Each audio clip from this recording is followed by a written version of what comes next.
इस बीच दयाल बाबू विजया के घर नहीं आए। वे ऑफिस में आते हैं या नहीं, यह भी संकोचवश विजया ने किसी से नहीं पूछा। जहाँ तक विलास का संबंध है, किसी से बिना पूछे ही उसने मान लिया था कि वह ऑफिस नहीं आता। राज बिहारी भी कई दिन से नहीं आए। बीच में एक दिन जरा देर के लिए आए थे और बीमारी का हालचाल पूछकर चले गए थे। विजया को लगा कि उस दिन पुत्र के बारे में बात करते समय जो भाव उन्होंने व्यक्त किए थे वे अवश्य बदल गए हैं। इससे उसमें एक प्रकार की बेचैनी पैदा हो गई थी और अशांति तथा अतृप्ति में ही उसके दिन बीत रहे थे। आज तीसरे पहर विजय जरा नदी के पास तक घूम आने के लिए घर से बाहर निकली ही थी कि वृद्ध नायब बही खाता लिए आ गए। बोले, थोड़ा सा काम था, गत वर्ष का सब हिसाब तैयार है, इसे देखकर जांचकर हस्ताक्षर करना है। छोटे बाबू ने यह भी हुक्म दिया है कि इस साल के दैनिक जमा खर्च में भी आपके ही हस्ताक्षर कराए जाएं। विजया ने विस्मय से कहा, अच्छा। फिर लौटकर बाहर की बैठक में बैठ गई। नायब ने टेबल पर खाते फैला दिए। विजया ने पूछा, छोटे बाबू ने यह हुक्म कब दिया था? आज सवेरे। आज सवेरे क्या वे आए थे? वे तो रोज ही आते हैं। इस समय हैं? नहीं, अभी अभी घर गए हैं। नायब से विजया को यह भी मालूम हुआ कि विलास बिहारी ठीक 11 बजे आता है, किसी से ज़्यादा बोलता चालता नहीं है, मन लगाकर 5 बजे तक काम करता है, फिर घर लौट जाता है। दयाल बाबू को तब तक के लिए छुट्टी दे दी गई है जब तक उनकी स्त्री पूरी तरह अच्छी नहीं हो जाती। विजया लाज से सिर झुकाए सुनती रही। वह समझ गई कि विलास ने दारुण अभिमानवश ही यह नया हुक्म दिया है, पर नायब से वह यह न कह सकी कि जिसके हस्ताक्षर से अब तक काम चलता रहा है उसी के हस्ताक्षर से आगे भी चलाया जाए। इतना ही कहा, आज इन्हें रख जाइए, कल आकर मुझसे हस्ताक्षर करा ले जाइएगा। नायब के चले जाने पर भी विजया उसी तरह स्तब्ध बैठी रही। बाहर दिन का प्रकाश कम होता गया और पड़ोसियों के घरों से उठने वाले शंख के शब्द से संध्या का शांत आकाश चंचल हो उठा, पर उसके वहां से उठने का कोई लक्षण दिखाई नहीं पड़ा। न जाने और कितनी देर तक बैठी रहती कि बैरा रोशनी रखने कमरे में आया और मालकिन को इस तरह अंधेरे में अकेले बैठा देख चौंक पड़ा। विजया लज्जित होकर उठ खड़ी हुई और बाहर आते ही जो कुछ देखा वह उसकी सुदूर कल्पना में भी नहीं आ सकता था। वह व्यक्ति क्या फिर किसी भी कारण से इसी घर में पांव रख सकता है? परंतु उस झुटपुटे में भी यह स्पष्ट दिखाई पड़ा कि वही व्यक्ति साहबी वेश में हैट समेत अपना 6.5 फुट का शरीर लिए फाटक में प्रवेश कर चुका है और तेजी से पांव रखता चला आ रहा है। उसकी आनंद की अपरिमित दीप्त रेखा को आकाश पाताल एक करने वाली निराशा के अंधकार ने पलक मारते ही डुबा दिया। विजया को लगा कि इस आदमी की अभ्यर्थना कर बिठाना बड़ा अन्याय होगा, पर उपेक्षा कर उसे विदा कर देना भी संभव न जान पड़ा। वह मुड़कर कमरे में आ गई। कुछ क्षणों में ही बैठक में नरेंद्र ने प्रवेश कर नमस्कार किया और टोप तथा सोटा टेबल पर रखते हुए कहा, देख रहा हूँ मेरी दवा का चमत्कारी प्रभाव हुआ है। वाह! क्षण भर पहले ही विजया ने मन में सोचा था कि आज आंख उठाकर उनकी ओर न देख सकेगी, न कोई बात उसके मुंह से निकलेगी, किंतु आश्चर्य है कि इस आदमी का कंठ स्वर सुनते ही उसका संकोच ही नहीं, हृदय का सारा अंधकार भी न जाने कहाँ उड़ गया। उसके हृदय के किसी अज्ञात कोने में सुर में सधी हुई वीणा के तारों में मानो किसी ने उंगली फेर दी। विजया बोल उठी, यह आपने कैसे जाना? मुझे देखकर या किसी से सुनकर? सुनकर। क्या आपने दयाल बाबू से सुना नहीं कि मेरी दवा खानी तक नहीं पड़ती, सिर्फ नुस्खे को एक बार देखकर उसे फाड़ फेंकने से भी आधा रोग दूर हो जाता है, कहकर उसने अपने अट्टहास से घर को कपा दिया। विजया ने समझा कि दयाल के मुख से सब घटना सुनकर नरेंद्र व्यंग करने आए हैं, इसीलिए नाखुश होकर बोली, इसी से इतने खुश हो रहे हैं? नरेंद्र का मुख गंभीर हो गया। कहा, खुशी हुई है? जरा भी नहीं। हाँ, इतना मंजूर करता हूँ कि पहले सुनकर कुछ आमोद सा हुआ था, किंतु उसके बाद ही सचमुच बड़ा दुखी हुआ। विलास बाबू का मिजाज उतना अच्छा नहीं है और वे अकारण ही जिस तिस का अपमान कर बैठते हैं, किंतु उससे भी आप असहिष्णु होकर अपमानजनक बातें करें, यह भी ठीक नहीं है। सुनकर सचमुच मुझे दुख हुआ। मेरे कारण आप लोगों के बीच ऐसी अप्रीतकर घटना घटित। इस आदमी के हृदय की पवित्रता पर विजया मन ही मन मुग्ध हो गई, किंतु परिहास के ही स्वर में कहा, किंतु दूसरी ओर हंसी भी रोक नहीं पा रहे, कहकर स्वयं भी हंस पड़ी।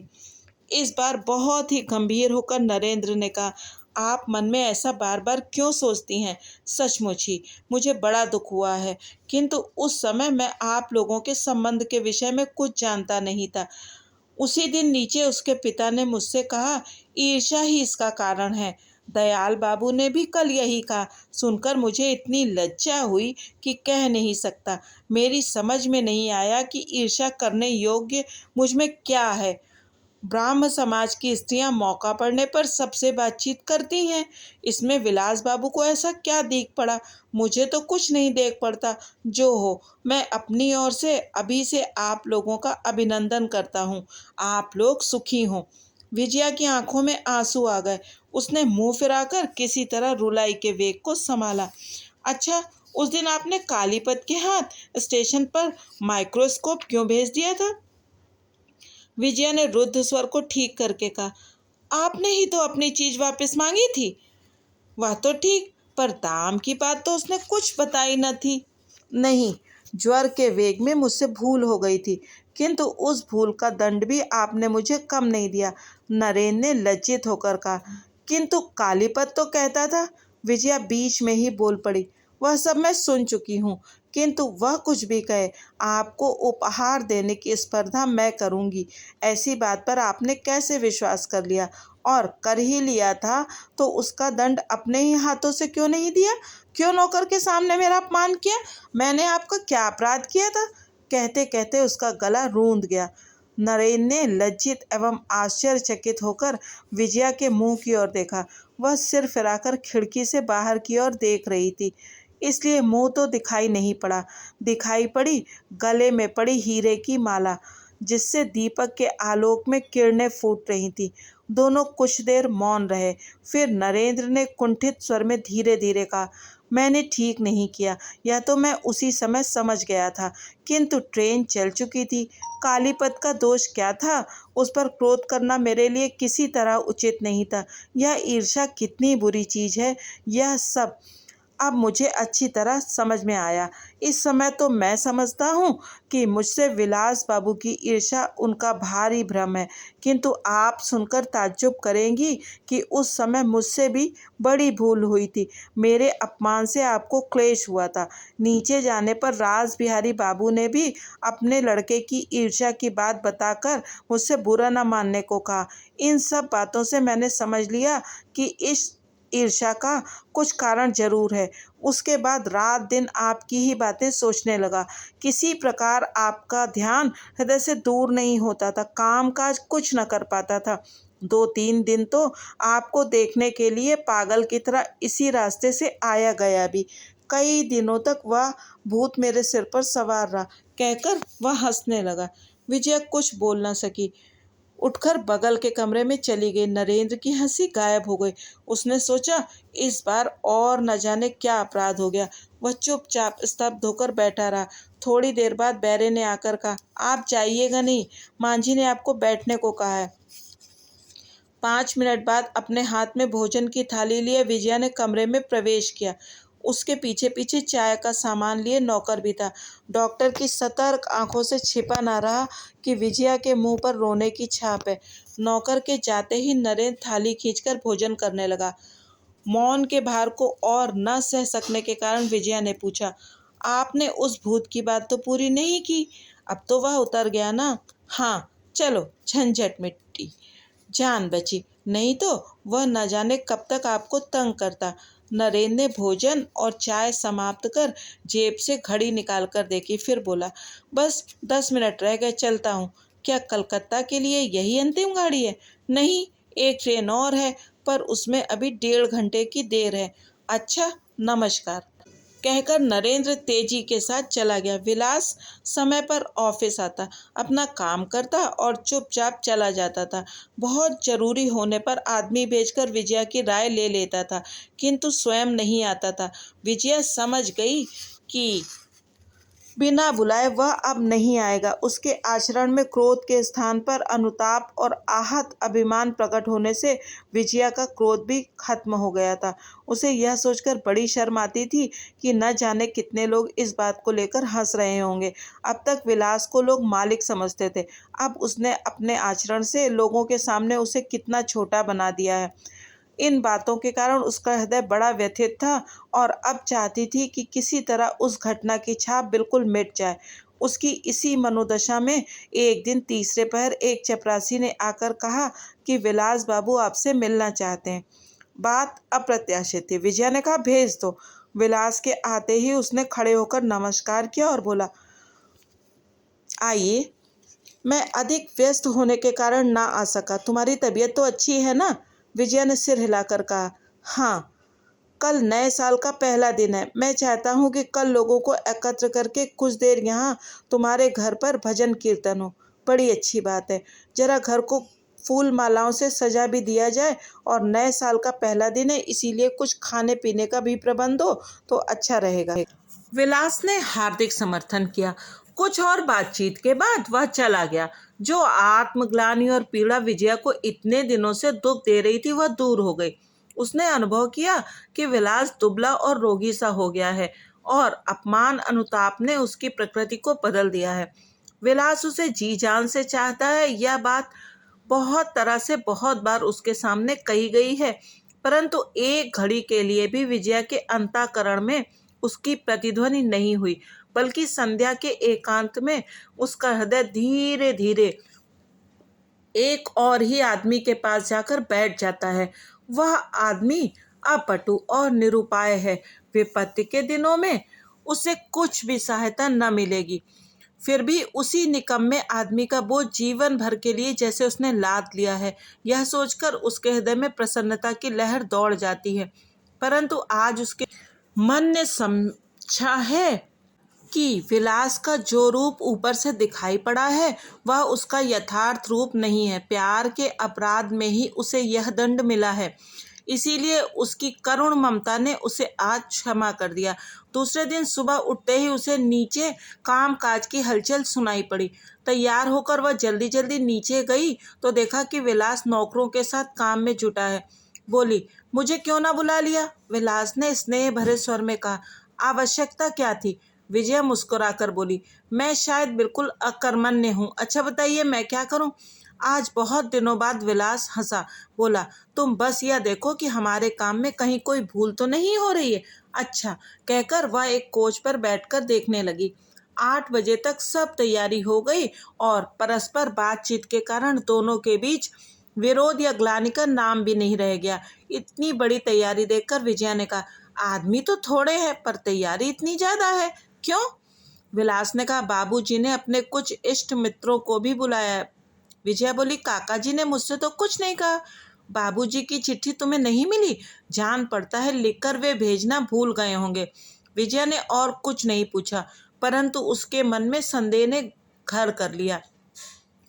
थोड़ी देर बाद लोग आने लगे। राज बिहारी ने बड़े सम्मान के साथ सबका स्वागत किया और जो अपरिचित थे उनसे विजया का परिचय कराया। थोड़ी देर बाद कुछ दूरी पर दयाल बाबू आते दिखाई पड़े, किंतु आज वे अकेले नहीं थे, एक सुंदर लड़की भी उनके साथ थी। आने पर उन्होंने बताया कि वह उनकी भांजी नलिनी है, कलकत्ता में बीए में पढ़ती है, मामी की बीमारी का समाचार पाकर आई है और अब गर्मियों की छुट्टियों तक यहीं रहेगी। विजया को लगा जैसे इतने बड़े समाज में उसे एकमात्र अतरंग सखी मिल गई है।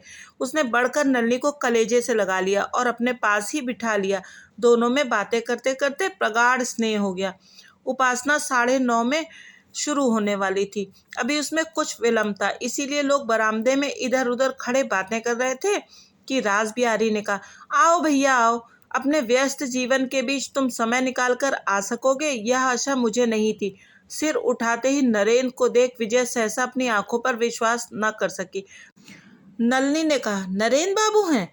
राज बिहारी ने नरेंद्र को निमंत्रण दिया और उनका अनुरोध मानकर वे यहाँ आए। यह घटना ऐसी अनहोनी थी कि विजया की समस्त चिंता शक्ति ही अस्त व्यस्त हो गई। उसने सिर उठाकर उस ओर देखने का साहस भी न किया, किंतु विलास की अभ्यर्थना के शब्द उसे स्पष्ट सुनाई पड़े। राज बिहारी नरेंद्र एवं विलास दोनों को लेकर वहां आ गए जहां और लोग थे और बोले, तुम दोनों अपने अपने पिता के संबंध से भाई भाई हो। विलास वनमाली गए, जगदीश गए, अब मेरे जाने की बारी है। इस दुनिया में हम तीनों मित्रों के केवल शरीर अलग अलग थे। नव वर्ष के इस पवित्र दिन मैं तुम दोनों से इतना ही अनुरोध करना चाहता हूँ कि तुम्हारे विच्छेद से हमारी वृद्धावस्था अंधकारमयी ना हो। नरेंद्र से रहा नहीं गया।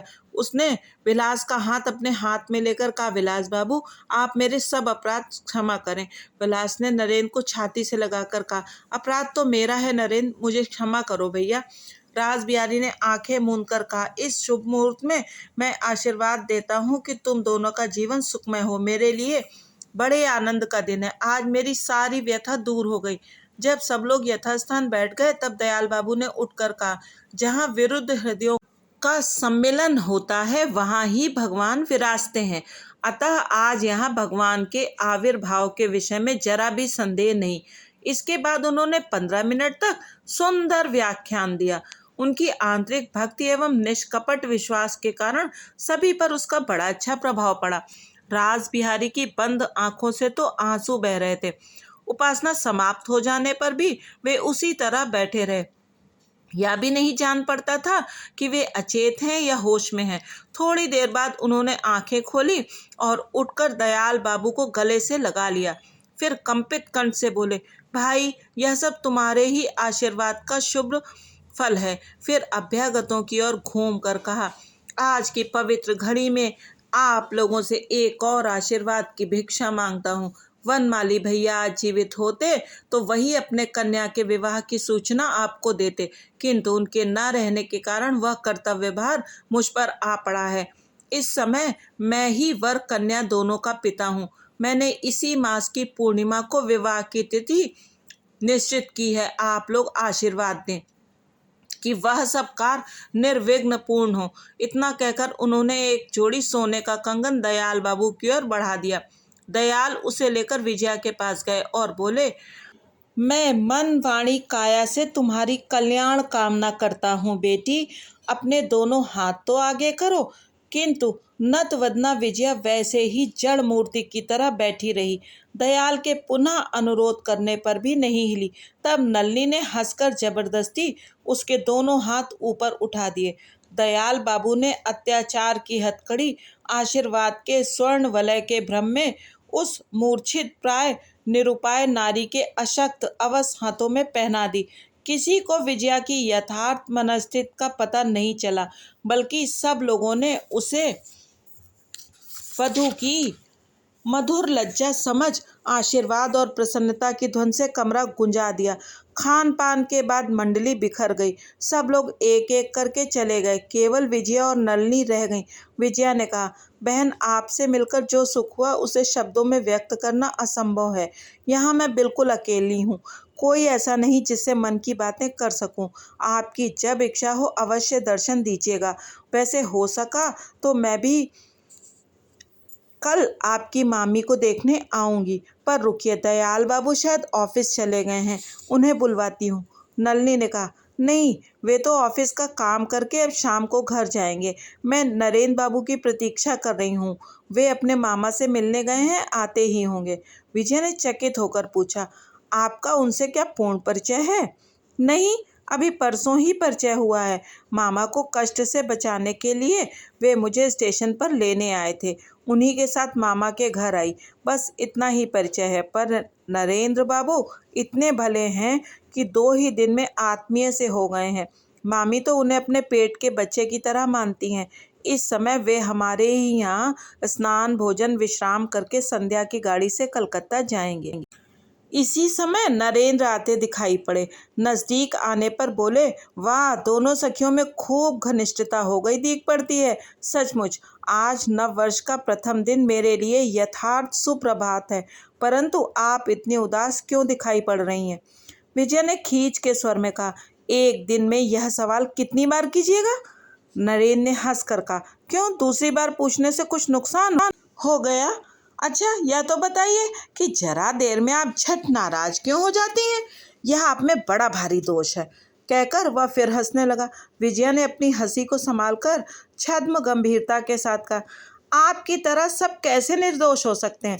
पर कालीपद, ऐसे बहुत लोग हैं जो आप जैसे साधु पुरुष को भी क्रोधी कहकर निंदा करते हैं। नरेंद्र हो करके हंस पड़ा। फिर बोला, कालीपद, ऐसे बहुत से लोग कौन? वह और आप, यही ना? विजया ने गर्दन हिलाकर कहा, जी नहीं, स्टेशन पर जिन लोगों ने देखा था वे भी, और जिन्होंने सुना वे भी। तब तो मेरे बारे में सारी दुनिया की यही राय है। धन्यवाद। अब जरा यह बताइए कि आपके बारे में लोगों की क्या राय है? अपनी प्रशंसा अपने मुख से करने में पाप होता है, इसीलिए आप ही कह दीजिए। पर रहिए, खा पी कर कहिएगा, बड़ी देर हो रही है, दिन चढ़ आया है। आप लोग यहीं स्नान भोजन क्यों न कर लें? मैं मामी को कहलाए देती हूँ। नलिनी बोली, मुझे तो जाना ही होगा, मामी बीमार ठहरी, किसी को उनके पास रहने की ज़रूरत है। किंतु नरेन बाबू, आप ना हो यहीं स्नान भोजन कर ले, मैं मामी से कह दूंगी। हाँ, जाते समय एक बार उन्हें देखते जाइएगा। नरेन बोला, मुझे आपने ऐसा अकृतज्ञ नराधम समझा है कि इस धूप में मैं आपको अकेली जाने दूंगा? अब देर न कीजिए। कहकर वह चलने को तैयार हो गया। नलिनी उसके पास आ गई, पर एक प्राणी की आंखें शान पर धरी छुरी की तरह चमकने लगीं। नरेन ने उसे देखकर कहा, ना हो, जिस चीज़ के कारण मेरी इतनी बदनामी हुई वह मुझे आज आनंद के दिन उपहार में दे दीजिए। मैं 200 रुपये कल या परसों भेज दूंगा। विजया बोली, दाम लेकर कोई चीज़ देने को मैं उपहार देना नहीं, बेचना ही कहती हूँ। ऐसा उपहार देकर आप संतुष्ट हो सकते हैं, परंतु मुझे वैसी शिक्षा नहीं मिली है, इसी से मैं उसे इस आनंद के दिन बेचना नहीं चाहती। आघात की कठोरता ने नरेंद्र को अवाक कर दिया। बेचारा विजया को समझ ही नहीं पाता कि कब क्या कह बैठेगी। उसने मर्माहत होकर कहा, मैं अपनी विपन्नावस्था को भूला नहीं हूँ, न छिपाता हूँ। मैंने नलिनी से भी सब कह दिया है, कुछ भी नहीं छिपाया। मैंने आपको उपहार देने की बात भी नहीं कही है। विजया का मुख लज्जा और वेदना से पीला पड़ गया, परंतु वह कुछ बोल ना सकी। नरेंद्र ने कहा, मेरी बातों से आप अक्सर खींच उठती हैं, शायद सोचती हैं कि मैं अपनी स्थिति से बढ़कर आपकी बराबरी से बातें करता हूँ। संभव है ऐसा हो जाता हो, पर यह मेरे अनमनस्क स्वभाव का ही दोष है। खैर, मैंने कोई गुस्ताखी की बात की हो तो मुझे माफ़ कीजिए। इतना कहकर मुंह फिराकर चल दिया। रास्ते भर दोनों के बीच केवल इतनी बात हुई। नलिनी ने पूछा, क्या उपहार देने की बात कह रहे थे? थकावट भरे हुए स्वर में नरेंद्र ने उत्तर दिया, किसी और दिन वह बात आपको बताऊंगा, आज नहीं। फिर बांस के पुल के पास पहुंचते ही रुककर बोला, आज मुझे माफ़ कर देना होगा, मैं लौट जाता हूं। जानता हूं कि ऐसा करना अन्याय है, फिर भी उसे क्षमा कर देना होगा। आज मैं किसी तरह न जा सकूंगा। अपनी मामी से कह दीजिएगा कि मैं और किसी दिन आकर। उसके संकल्प में परिवर्तन देख नलिनी अचरज में पड़ गई। इस बार उसका कंठस्वर सुनकर और उसके मुंह की ओर देखकर उसे उससे भी बड़ा आश्चर्य हुआ, किंतु उसने और अनुरोध न कर इतना ही पूछा, आप कब आएंगे? परसों आने की चेष्टा करूंगा, कहकर वह स्टेशन की दिशा में लौट पड़ा। मैदान लगभग पार कर चुका था कि देखा, एक लड़का हाथ उठाए हुए जान छोड़कर उसकी ओर दौड़ा आ रहा है। थोड़ी देर में परेश ने पास आकर कहा, मां जी ने तुम्हें बुलाया है, चलो। मुझे नहीं, किसी और को बुलाया होगा। नहीं नहीं, तुम्ही को बुलाया। दौड़कर मुझसे बोली, परेश, जल्दी दौड़कर उन टोप वाले साहब को बुला ला, तुझे अच्छी सी पतंग और डोर खरीद दूंगी। अब नरेंद्र को बालक की व्यग्रता का कारण समझ में आ गया। एक बार तो मन में आया कि खुद ही पतंग और डोर खरीद कर इसे दे दे।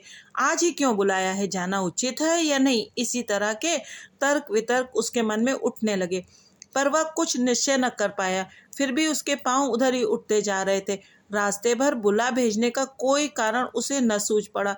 इतना समझ में न आया कि बुला भेजना ही सबसे बड़ा कारण है।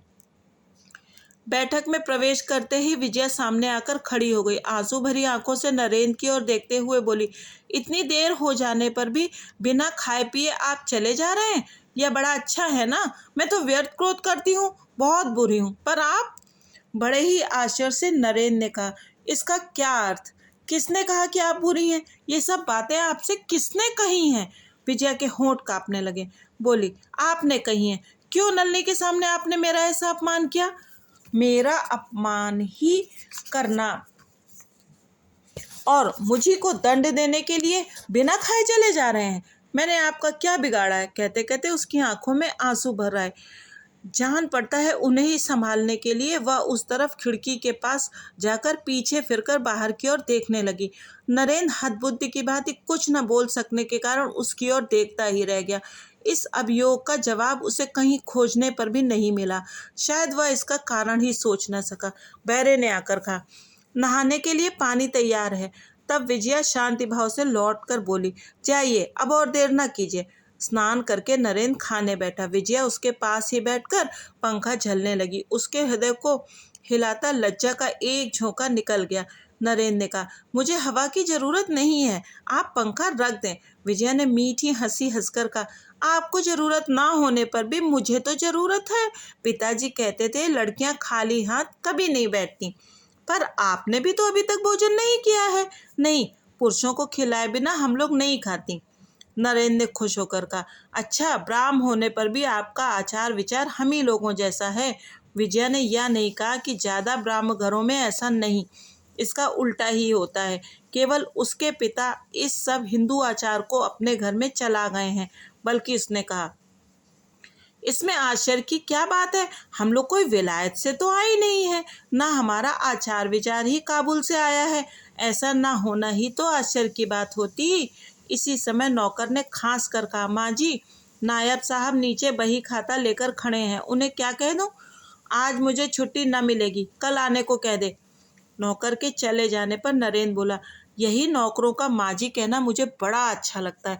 मुझे प्रायः बड़े घरों में जाना पड़ता है, वहाँ नौकरों द्वारा मालकिन को मेम साहब कहते देख जान पड़ता है कि वे नकली लेडियाँ नौकरों के मुंह से ही मेम साहब कहलाकर अपनी आत्ममर्यादा को बनाए रखना चाहती हैं। क्या नौकरों द्वारा इस स्वदेशी मात्र संबोधन की जगह मेम साहब कहा जाना अधिक प्रतिष्ठा की बात है? मुझे देखना होगा कि इनके लड़के बच्चे भी एक दिन इन्हें माँ पुकारते हैं या मेम साहब ही कहते हैं। कहकर उसने अट्टहास किया। विजया ने हंसकर कहा, पहले खा पी लीजिए, फिर पराई चर्चा करके मनोरंजन कीजिएगा। इस तरह क्या आज मुझे खाने न दीजिएगा? नरेंद्र लज्जित होकर 2-4 कौर खाकर फिर कहने लगा, मैं भी 4-5 साल विलायत में रह आया हूँ, परंतु ये देसी साहब। विजया ने तर्जनी उठाकर शासन करने की भंगिमा में कहा, फिर पढ़ाई निंदा? अच्छा, अब ना करूँगा, कहकर फिर खाने में मन लगाया, परंतु बोल उठा, अब और खा न सकूँगा। विजया ने घबरा कर कहा, वाह, कुछ भी तो नहीं खाया है। नहीं नहीं, अभी उठने ना पाइएगा। अच्छा, ना हो पराई निंदा करते हुए अनमनस्क होकर खाइए, मैं कुछ ना कहूँगी। नरेंद्र हंसने की चेष्टा करके और भी गंभीर हो गया। बोला, इतना खा लेने पर भी आप कहती हैं कि कुछ नहीं खाया, किंतु मेरा कलकत्ता का आहार देखें तो अवाक रह जाएं। देखती नहीं, इस 1 महीने में ही मैं कैसा दुबला हो गया हूँ। रसोइया और नौकर दोनों पाजी हैं। सुबह ही खाना बनाकर कहीं चल देते हैं, मुझे लौटने में कभी दिन के 2 कभी 4 भी बज जाते हैं। वही ठंडा कड़ा भात बिना दूध के खाना पड़ता है। किसी किसी दिन खिड़की से कौवे आकर उसे छिदबिदा जाते हैं। खाने को मन नहीं करता। आधे दिन तो एक बार भी भोजन नहीं मिलता था। क्रोध से विजया का चेहरा लाल हो उठा। बोली, ऐसे नौकरों को निकाल क्यों नहीं देते? इतनी तनख्वाह पाकर भी ऐसा कष्ट है तो फिर नौकरी करने से क्या फायदा? नरेंद्र ने कहा, एक हिसाब से आपका कहना ठीक है। एक दिन बॉक्स से 600 रुपये निकल गए। एक दिन मैंने स्वयं ही 100 रुपये का नोट खो दिया। लापरवाह आदमी को पग पग पर विपत्ति उठानी पड़ती है, किंतु बहुत दिनों से मुझे दुख कष्ट सहने का अभ्यास हो गया है, इसीलिए इतना अनुभव नहीं होता। हाँ, बहुत भूख लगने पर कभी कभी असह्य हो जाता है। विजया मुंह नीचे किए चुपचाप बैठी रही। नरेंद्र कहता गया, असल बात यह है कि नौकरी मुझे अच्छी नहीं लगती। मुझसे हो भी नहीं सकती। मेरी ज़रूरतें बहुत थोड़ी हैं। आप जैसा कोई बड़ा आदमी मुझे दोनों जून खाने को दे देता और मैं अपना काम करता, इतना ही मैं चाहता हूँ, परंतु वैसे बड़े आदमी आज कहाँ हैं। कहकर फिर वह जोर से हंस पड़ा। विजया वैसी ही बैठी रही। नरेंद्र ने कहा, आपके पिता जीवित रहते तो मेरा बड़ा उपकार होता। वे निश्चय ही मुझे इस स्थिति से छुटकारा दे देते। विजया ने उत्सुक दृष्टि से देखकर पूछा, यह आपने कैसे जाना? आप तो उन्हें पहचानते भी नहीं थे। नहीं, मैंने उनको कभी देखा न था। शायद उन्होंने भी मुझे कभी देखा न था। फिर भी वे मुझसे बहुत प्यार करते थे। जानती हो किसने रुपए देकर मुझे विलायत भेजा था? उन्हीं ने। अच्छा, हम लोगों के ऋण के विषय में क्या उन्होंने आपसे कभी कुछ नहीं कहा? संभव है कहा हो, किंतु आपका संकेत समझे बिना कुछ ठीक जवाब देना कठिन है। नरेंद्र ने कुछ देर तक मन ही मन सोचकर कहा, जाने दीजिए, अब उस बात की चर्चा करना व्यर्थ है। विजया ने व्यग्र होकर कहा, नहीं नहीं, कहिए, मैं जानना चाहती हूँ। उसका आग्रह देख नरेंद्र ने हंसकर कहा, कहना निरर्थक ही नहीं है, कहने में मुझे शर्म भी लगती है। सुनकर शायद आपके मन में आए कि मैं आपकी भावनाओं को उभार कर। विजया अधीर होकर बीच में ही बोल पड़ी, मैं ज़्यादा खुशामद करने में असमर्थ हूँ, आपके पाँव पड़ती हूँ, कहिए। अच्छा, गुस्सा ना कीजिए, कहता हूँ। विलायत जाते समय ही पिताजी से सुना था कि आपके पिता ही मुझे वहाँ भेज रहे हैं। 3 दिन हुए दयाल बाबू ने मेरे घर से मिली पुरानी चिट्ठियों का एक बंडल मुझे दिया है। मेरे पिता की चीज़ समझ दयाल बाबू ने मुझे दे दिया। उसमें 2 चिट्ठियां आपके पिताजी की लिखी हुई भी हैं। मेरे पिता ने कर्ज चुकाने के लिए अंतिम काल में जुआ खेलना शुरू कर दिया था। उसी की ओर संकेत करके एक चिट्ठी में उन्होंने लिखा है कि घर के लिए चिंता न करो। नरेंद्र मेरा भी तो बेटा है, मैंने घर उसे दे दिया, पर वह पत्र बहुत दिन पहले का लिखा है। संभव है बाद में उनके विचार बदल गए हों, इसीलिए आपसे कुछ न कहा हो। पिता की अंतिम इच्छा का एक एक शब्द स्मरण कर विजया ने लंबी सांस ली। तब तो आप अपने घर के लिए दावा करेंगे, कहकर विजया हंसने लगी। अवश्य, और आपको गवाह के रूप में पेश करूंगा। आशा है आप सच ही बोलेंगी। पर अदालत में जाने की जरूरत ही क्या है? पिताजी की इच्छा ही मेरे लिए अदालत है।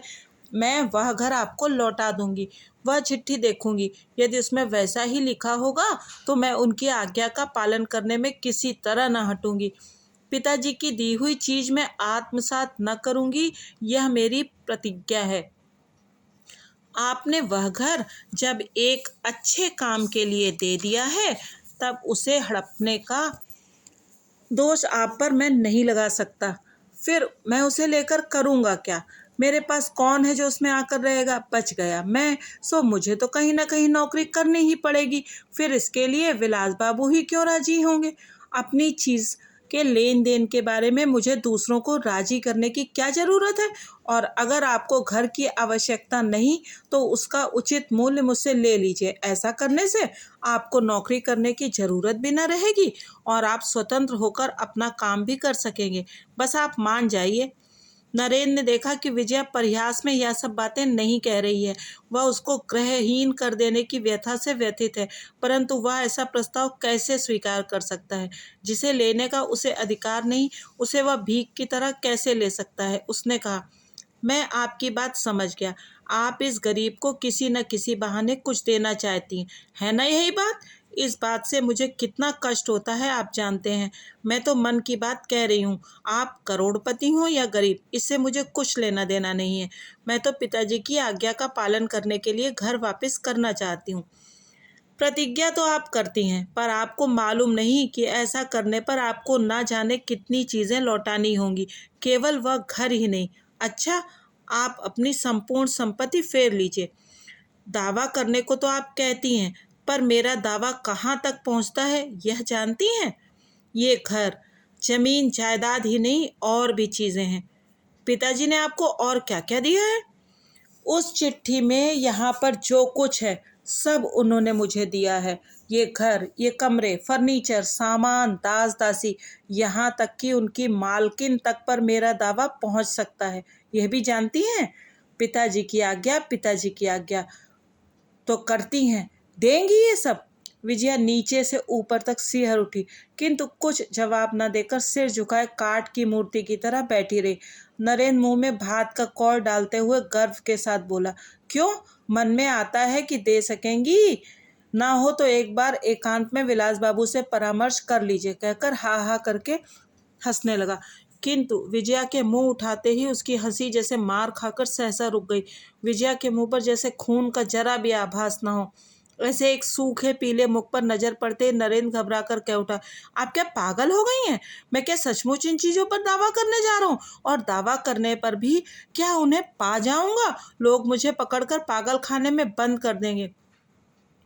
विजया ने जैसे कुछ नहीं सुना, बोली, कहाँ है वो चिट्ठी? चिट्ठी क्या मैं जेब में लिए फिरता हूँ? फिर उसे देखने में आपका लाभ ही क्या है? जो भी हो, दोनों चिट्ठियां आज ही दरबान को दे दीजिएगा। वह आपके साथ कलकत्ते जाएगा। इतनी जल्दी है? हाँ। निद्राहीन रात की क्लांति लेकर जब सुबह विजया नीचे की बैठक में आई तो उसने देखा जमींदार की बहिया टेबल पर रखे नायब प्रतीक्षा कर रहा है। उससे 2 घंटे बाद आने को कह एक बही ले। विजया खिड़की के पास खोज पर जा बैठी। उसमें ध्यान देने की शक्ति न थी। आंखें बार बार खिड़की से बाहर जाती थी। उसने देखा कि थोड़ी दूर पर एक पेड़ के नीचे राज बिहारी परेश से ऊपर नीचे की ओर इशारा कर करके कुछ पूछ रहे हैं। फिर वे ऑफिस की ओर चले गए।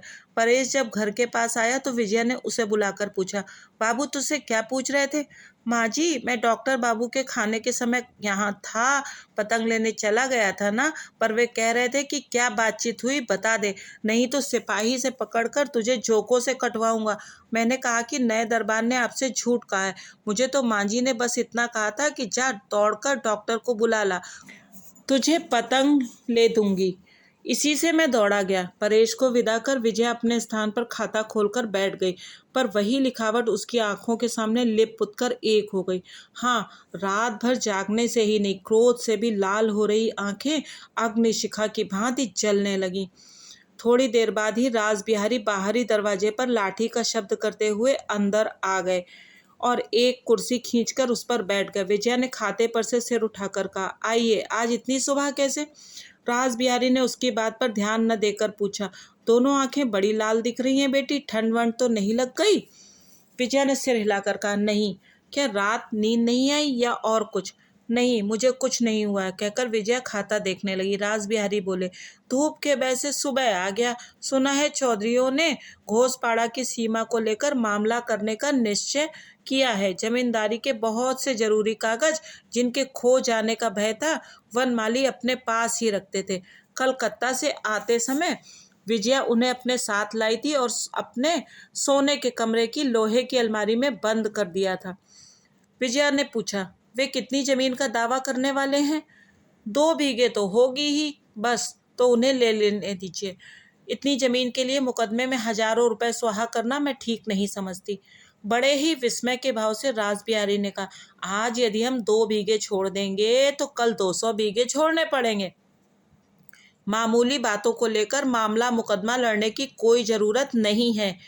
यह किसी तरह नहीं हो सकता बेटी। तुम्हारे पिता जब मुझ पर पूर्णतः सब कुछ छोड़ गए हैं तो मैं अपने जीते जी 2 बीघा तो क्या 2 अंगुल भूमि भी न जाने दूंगा। ऐसा करना अधर्म होगा।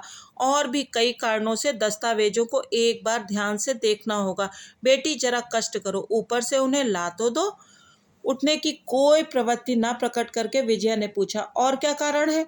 मन ही मन विरक्त होकर भी ऊपर से अपने को संभालते हुए राज बिहारी ने कहा, कारण एक तो नहीं है जो जबानी तुम्हें कैफियत दूं बेटी। इसी समय नायब अपना बही खाता लेने आ गए। विजया ने लज्जित भाव से कहा, अभी तो नहीं हुआ है, तीसरे पहर ले जाइएगा। जो नया दरबार नौकर हुआ है उसकी हमें ज़रूरत नहीं है। अभी महीने में 15-20 दिन शेष हैं, पर उसे पूरे महीने का वेतन देकर अलग कर दीजिए। वह मुझे अच्छा आदमी नहीं मालूम पड़ता। राज बिहारी का चेहरा एक बार तमतमा उठा, परंतु अपने को संभाल कर बोले, किंतु बिना किसी अपराधी किसी की जीविका छुड़ाना क्या अच्छा है बेटी?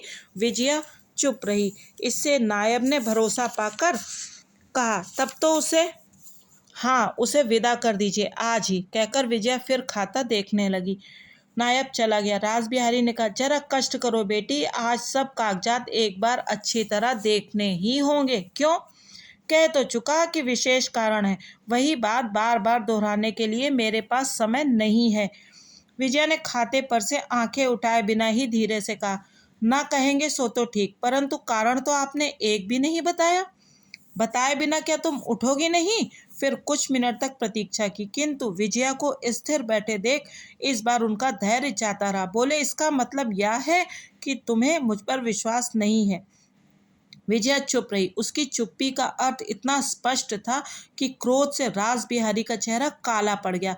हाथ की लाठी जमीन पर पटक कर बोले, कैसे तुम मेरा इतना बड़ा अपमान करने की हिम्मत कर रही हो विजया? क्यों तुम मेरा विश्वास करती हो? सुनो तो, विजया ने शांत कंठ से कहा, मुझ पर भी तो आप विश्वास नहीं करते। मेरे ही पैसे से मेरे ऊपर जासूस नियुक्त करने से मेरे मन का भाव क्या होगा उसे आप अच्छी तरह समझ सकते हैं। उस पर भी मेरी जायदाद के मूल कागज पत्र हथियाने की चेष्टा पर मैं संदेह करूं तो क्या ये अस्वाभाविक है? राज बिहारी एकदम अवाक रह गए। कलकत्ता में विलासिता और दुलार के बीच पली यह अनभिज्ञ छोकरी उनकी ऐसी पक्की चाल को समझकर व्यर्थ कर सकती है, यह बात उनकी संभावनाओं के परे थी। और समझ जाए भी तो क्या स्वप्न में भी वह उसे प्रकट करने का साहस कर सकती थी? अब राज बिहारी ने वह अस्त्र चलाया जो ऐसे लोगों का अजेय अस्त्र होता है। बोले, वनमाली की इज्जत बचाने के लिए मैंने ही यह काम किया था। बंधुत्व का कर्तव्य निभाने के लिए तुम पर मुझे कड़ी निगाह रखनी पड़ी। एक अपरिचित अनजान बदमाश को रास्ते से बुलाकर उसे खिलाना पिलाना, दिन भर बिताना, इसका क्या मतलब है मैं नहीं समझता। उस दिन आधी रात तक उसके साथ हंसी दिल लगी से भी मन नहीं भरा तो उसे रात को कलकत्ता जाने नहीं दिया। इससे तुम्हें भले शर्म ना आती हो, पर हम लोगों की तो सब जगह निंदा होती है, समाज में किसी के सामने सिर उठाने योग्य नहीं रहे। इस कठोर मर्म भेदी आघात से विजया जैसे सुन्न हो गई। राज बिहारी बार बार पूछने लगे, बोलो, जवाब दो, क्या इन बातों से तुम्हें निवृत्त करने की चेष्टा करना मेरा कर्तव्य नहीं? गुरुतर मामला है, जवाब दो। बहुत देर बाद विजया ने सिर उठाकर देखा। उसके पीले पड़ रहे होंठ एक बार हिले। उसने कहा, मामला जैसा गुरुतर हो, पर झूठी बात का मैं क्या जवाब दे सकती हूँ। यह अपवाद मिथ्या है और इसे आप सबसे ज़्यादा अच्छी तरह जानते हैं। राज बिहारी उत्तर का पहला भाग सुनने को तैयार थे, परंतु पिछला भाग सुनने की उन्हें कल्पना भी न थी। वे देर तक कुछ बोल न सके। फिर विजया के ही शब्द उनके मुंह से निकले, यह मिथ्या है, इसे सबसे ज़्यादा मैं ही जानता हूँ। विजया खड़ी हो गई, बोली, आप गुरजन हैं, आपके साथ इसे लेकर तर्क वितर्क करने की इच्छा मुझे नहीं है। कागजात यहीं रहने दीजिए, जब मामले मुकदमे में उनकी आवश्यकता पड़ेगी तब मैं आपको बुला भेजूंगी। और यह कहकर वह भीतर चली गई।